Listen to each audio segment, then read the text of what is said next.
એ પ્રસંગની સ્મૃતિ કરીએ છીએ અમે સ્વામીશ્રી આપણે યોગીજી મહારાજનો તીવ્ર સંકલ્પ હતો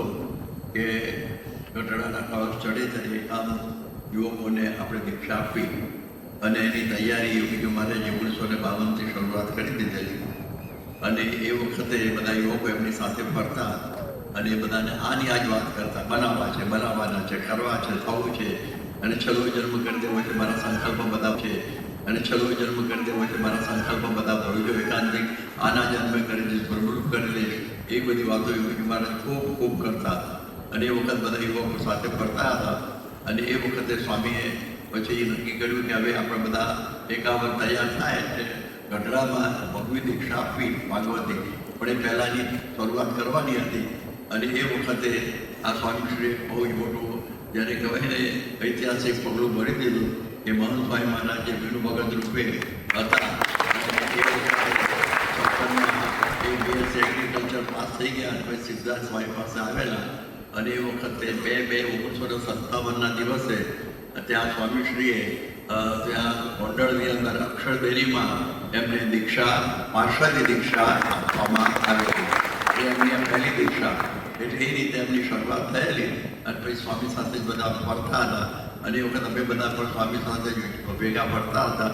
અને 57માં અને ત્યાર પછી સ્વામીશ્રીની સાથે આ પ્રમાણે બધું રહ્યા અને ઠેઠ સુધી લગભગ 57થી 61 સુધી અને 60 સુધી સ્વામીશ્રીની સાથે રહ્યા એની વાત કરું કે પછી સ્વામીશ્રીને આફ્રિકા જવાનું થયું ત્યારે પૂજ્ય ઈશ્વરચરણ સ્વામી અરુણભાઈ દવે હર્ષદભાઈ દવેના દીકરા એનો ભાઈ અહીંયા આવ્યો છે પાછો નીચે અત્યારે એટલે એ વખતે આ પ્રમાણે એ બધા તમે ભેગા આફ્રિકા ગયા અને ત્યાં તમને સ્વામી ખૂબ વાતો બધી કરતા સાધુ થવાની જો કે મહંત સ્વામી તો પાંસઠ થઈ ચૂક્યા હતા પણ અરુણભાઈને બહુ વાતો કરતા કે આપણે થવાનું છે એ પણ તૈયાર જ હતા કે હર્ષદભાઈ કહેતા હતા કાં તો હું થવું અને કાં તો તારા થવાનું એટલે ચોકી બાપા કે તમારું બીજું કામ છે અમારે તમે અમારો અમે અરુણને લઈ લઈશું એટલે પણ BSc ફિઝિક્સ મેથ સાથે ખાલસા કોલેજમાંથી બોમ્બે યુનિવર્સિટીમાંથી થયેલા અને પછી સ્વામીશ્રી અમને કાગળ ઘટકો પર અમે રહેતા હતા ખૂબ લખ કરતા અને કહેતા કે બધા તૈયાર થાવ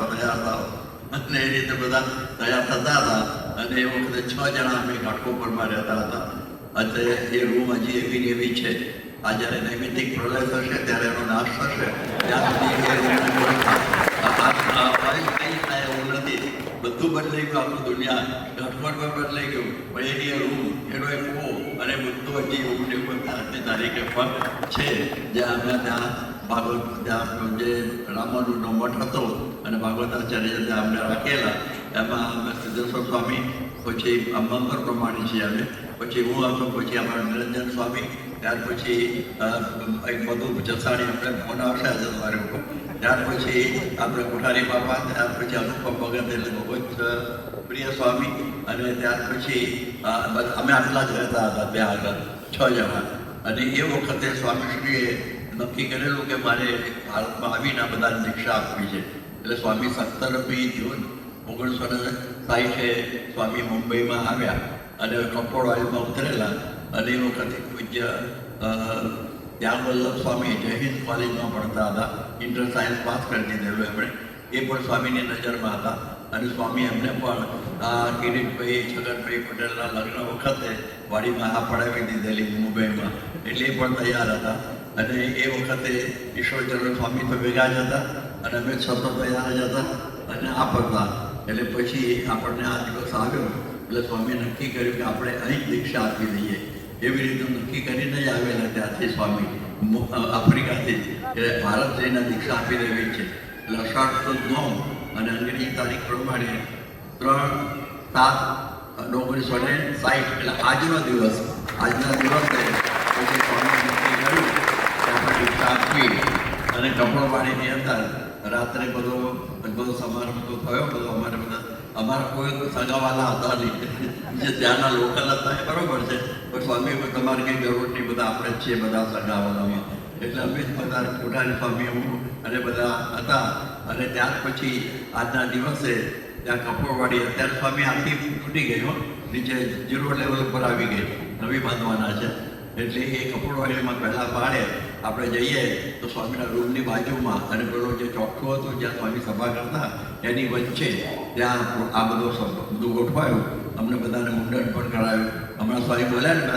લગભગ પૂછ્યા મારી તો હજામત કરાવી લઈને નહીં ગઈ દાઢી બાળી ખબર ઉકેલી જ નહોતી મને તો. અને પેલા આમાં કર્યું એટલી ગલી ગલી લાગે બધા પહેલી વખત થયું મારું મુંડન જીવનમાં. તમે તો બધા કંઈ કે દાઢી બધા કરતા ખરા, મારે હું એક જ એવો હતો કે મારા દાઢી નહોતી ઉગેલી બહુ એવી. એટલે પછી એવો એ વખતે પછી આપણને એક આપણા શિવશંકર મહારાજ હતા, અમને દીક્ષામાં ઓળખ્યા સ્વામી. એ શિવશંકર મહારાજ હતા અને એ વખત સ્વામી બહુ કેમ્પમાં હતા સવારે. અને પછી અમને બધાને ત્યાં એક પછી દીક્ષા આપવાનું કર્યું શરૂ. અને બધાને આવી રીતે દીક્ષા આપી, જનોઈ બધી પહેરાવી. મહંત સ્વામીના બીજી દીક્ષા થઈ. એ વખત એકલિયાથી બેકલિયા હતા અને આ પ્રમાણે અમારા મુખ્ય મહંત તરીકે ત્યાંથી નક્કી થયા.